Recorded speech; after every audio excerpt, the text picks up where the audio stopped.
Omulamu mwebale kubeera nga mukyekumidde wamu naffe katweyongereyo n'amawulire gaffe.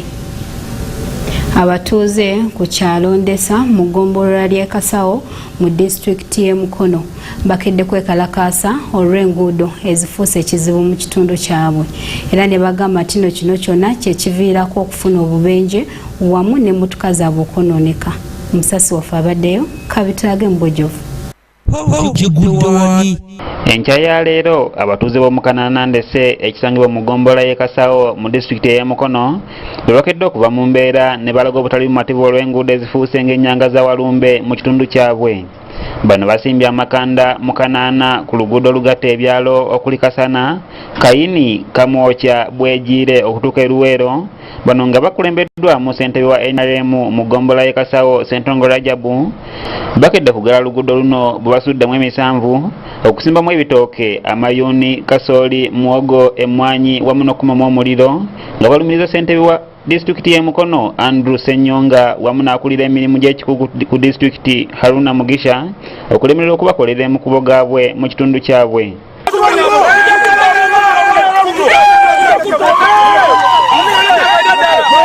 Ono agamba nti kino ekikolebwa si kya kujemera gavumenti wabula okulaga obutali bumativu eri gavumenti obutafaayo kubakolera makubo era ne balumiriza nga gavumenti bwe yawa disitulikiti guleeda 3 wabula nga bano mu kifo ky'okulima enguudo wabula bazipangisa bweru kubakolera nsimbi. Okuba tulwanirira omuntu wa bulijjo era omuntu wa wansi anoonya emirembe n'okweyagalira mu nsi. For God and my country, eno yensi yaffe Uganda, buli abali ebule n'ebweya gye bettanira amatala gy'amawanga amagatte twagala tubeere bumu nga tusobola okuba nga tutuukiriza ebyo bye tuba twetaaga ng'abantu aba wansi. Bano balumiriza Ssenyonga nga bwe yabasuubiza okulima amakubo ng'asaba akalulu wabula na buli kati tewali kyali kikoleddwa nga bamukubira amasimu tagakwata era ne bamusuubiza obutaddamu kukomba kalulu kaabwe wamu n'okuyita mu kitundu kino.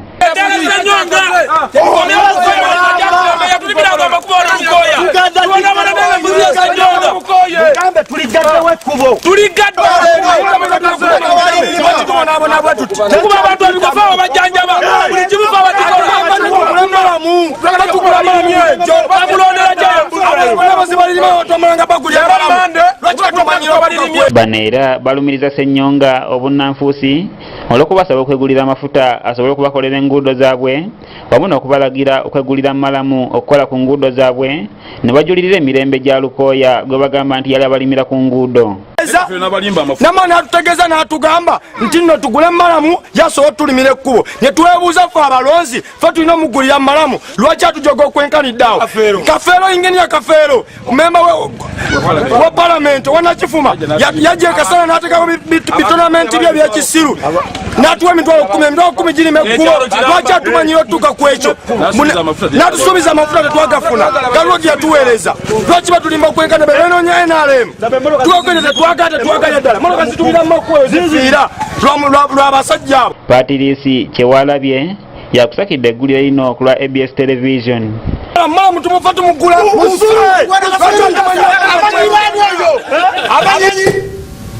Abalabi baffe abalungi nyongera okubajjukiza nti olunaku lwa leero tugenda kutuusaako ebifa mu nsiko Aji omusomi w'edduwa gwe bakwata ne muka omusajja birindirire tobisubwa katweyongere n'amawulire gaffe.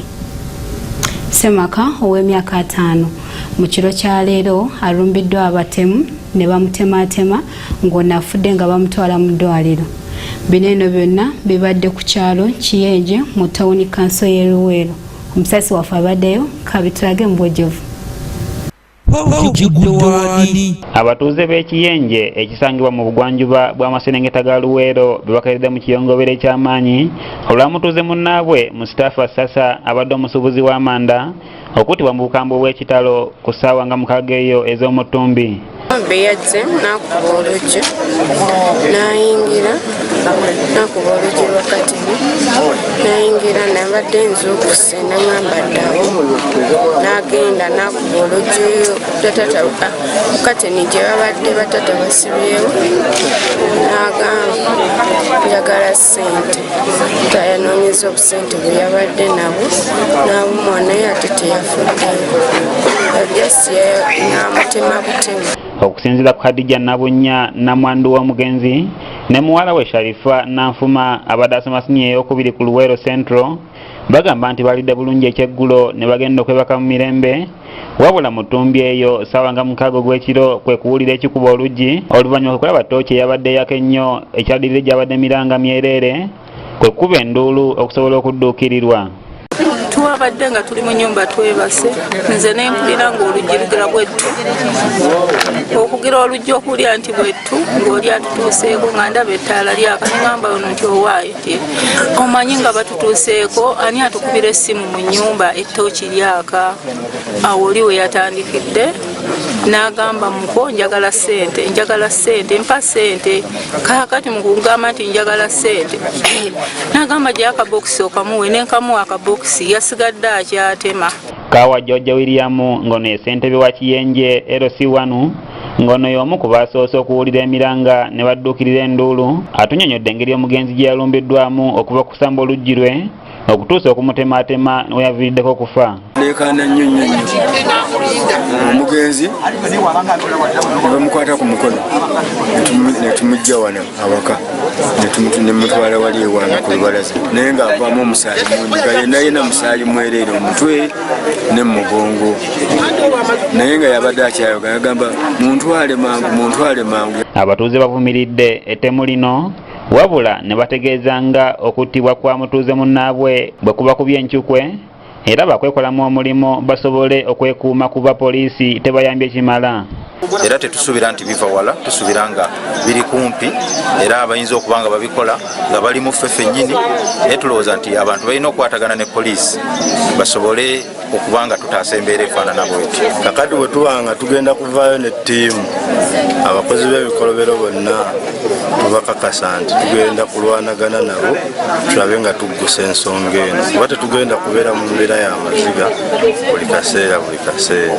Twewuunya okulaba nakusawo tufana kujja wano okuba nti bakira kusawo bandi badde bazze aliko okutandika okuwuliza omuntu okufa n'abantu afudde bamutomu ddwaliro kusawo naye nga poliisi tendoweza mayiro 2-3 yandibadde eri wano ng'eri mu kunoonyereza. Omuduumizi wa poliisi mu bbendobendo lya Savannah RPC Edward Kyaligonza akasizza ettemu lino n'ategeeza nti omuntu omu yakakwatibwa wabula ng'entabwe kiteeberezebwa okuba nti evudde ku nkaayana z'ettaka gyabadde nayo wabula ng'omusango guno tegunatuusibwa ku poliisi. Ensonga ezikuba ku poliisi ffe tubadde tunazifuna naye sofa tulinako omuntu omu bwe tukutte tulina mu poliisi atuyambe kunoonyereza kwaffe. Mu kaseera kano poliisi etegeeza nti ekyagenda mu maaso n'okunoonyereza kwayo okuzuulira ddala entabwe kweva ekiviiriddeko abantu abawerako okulumbibwa mu kiro ne bakolebwako obutemu. Kale netukubiriza abantu baffe baba balina enkaayana z'ettaka ng'ezo eziruddewo bazireetenga ku poliisi obole okulaba nga tubayambye.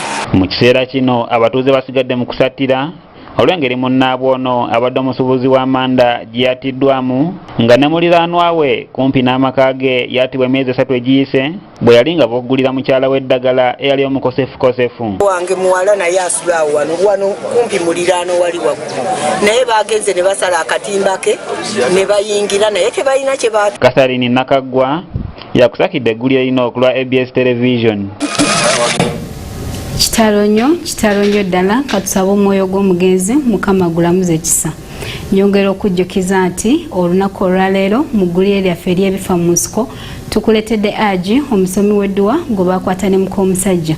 Kale n'eggulire lyaffe eryo katugendeko mu kuwumulamu tukomewo n'ekitundu kyaffe ekirala. Tovaawo.